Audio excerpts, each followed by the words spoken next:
on a quand même été alerté par ce qui s'est passé lors de ce pèlerinage où, au niveau de la Mecque, il y a un certain nombre de décès qui ont été enregistrés.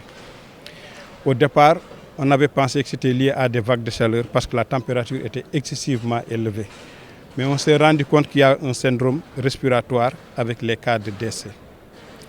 Donc on s'est dit que probablement il y a une épidémie de type respiratoire et il était de notre devoir de pouvoir surveiller surtout les pèlerins au retour en mettant en place un dispositif de dépistage pour tout ce qui est en rapport surtout avec la Covid-19.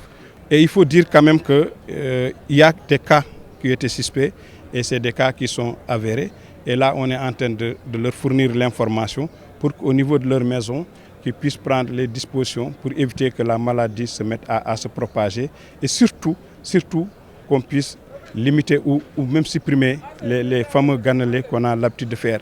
Mais il n'y a pas à s'alarmer, mais il y a aussi à faire de la prévention. Est-ce qu'on a une précision sur le nombre? Le nombre, je ne peux pas le dire, on fera un communiqué officiel quand on aura toutes les données. Mais ce que je peux assurer, c'est qu'il y a quand même quelques cas qui proviennent de la Mecque et qui sont des cas positifs. Et on voudrait bien faire le tracking, les connaître, les identifier, savoir où ils habitent, pour qu'on puisse les mettre en relation avec les structures de santé proches, pour faire une surveillance rapprochée, pour éviter une propagation.